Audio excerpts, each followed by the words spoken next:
Good day, everyone. I am Pruwiling J.P. Amaka from BS Ed Sciences 1A.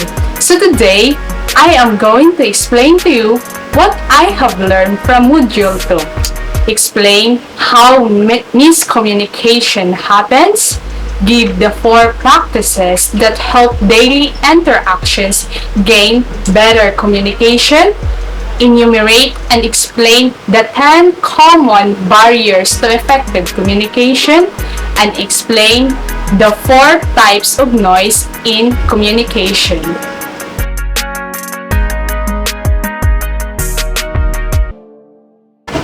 So, how miscommunication happens?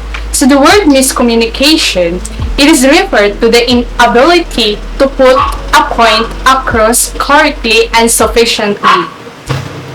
One big reason why miscommunication happens because of not fully listening. We put a lot of focus on talking, but listening can be just as significant.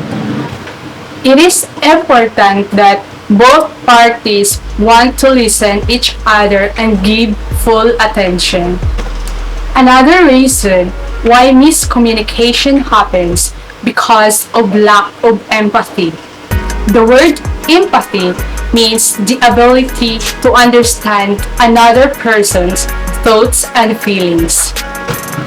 Through a mix of active listening and empathy, it is impossible for us to reach agreements more easily.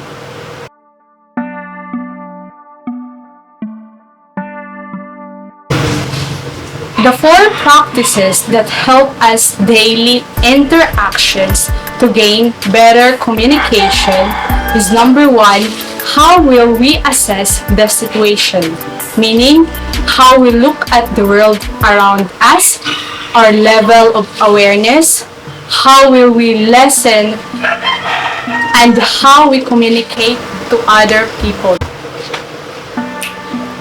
The next practices that help us to gain our better communication is how we build our message.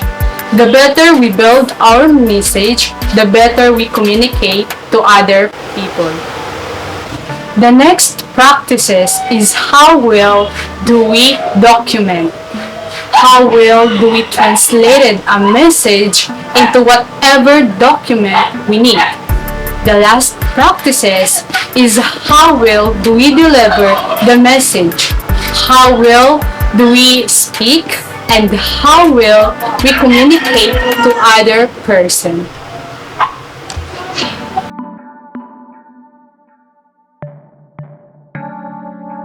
There are 10 common barriers to effective communication. The first one is the linguistic barriers. The second is the psychological barriers, emotional barriers, physical barriers, cultural barriers, organizational structure barriers, attitude barriers, perception barriers, physiological barriers, and technological barriers. Linguistic barriers. The language barrier is one of the main barriers that limit effective communication because language is the most commonly employed tool of communication. Psychological barriers. There are various mental and psychological issues that may be barriers to effective communication. Some people have stage fear, speech disorders, phobia, depression, and etc. All of these conditions are very difficult to manage sometimes and will most certainly limit the ease of communication. The third barrier is the emotional barrier.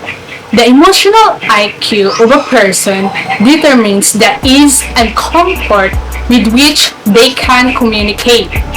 A person who is emotionally mature will be able to communicate effectively.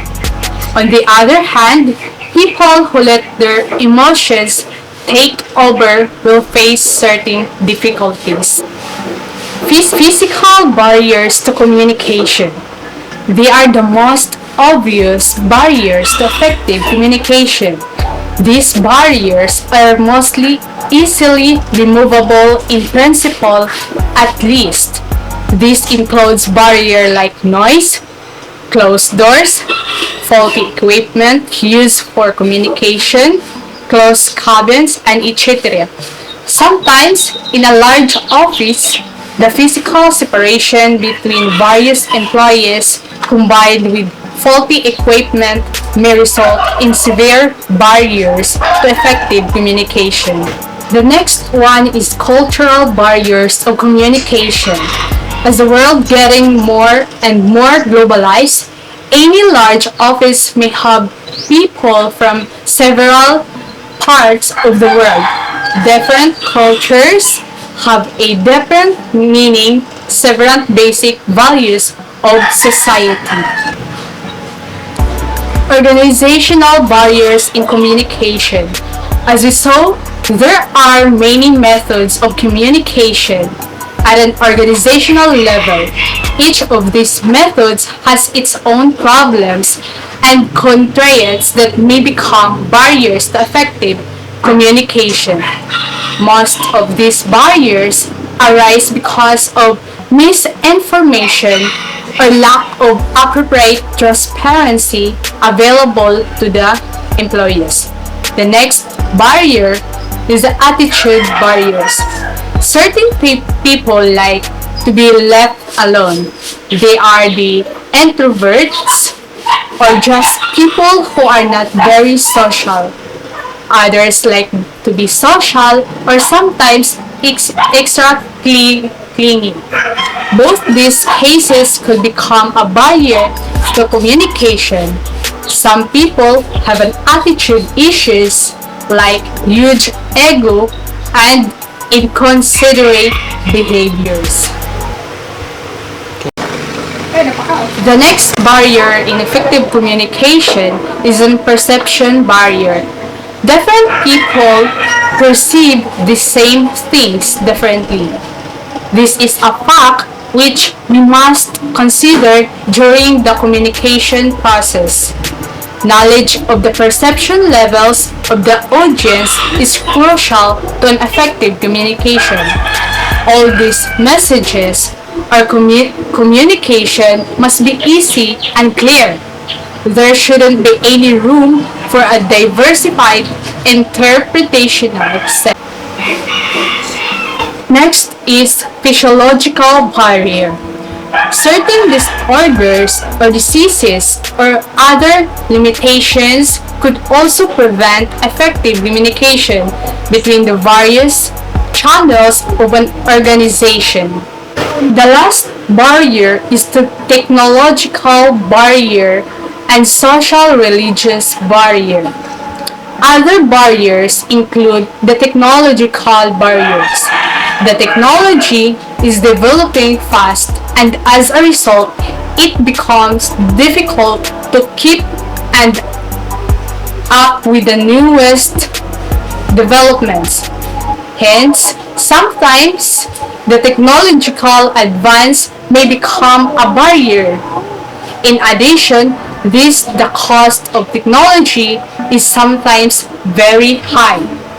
Most of the organizations will not able to afford a decent for the purpose of communication.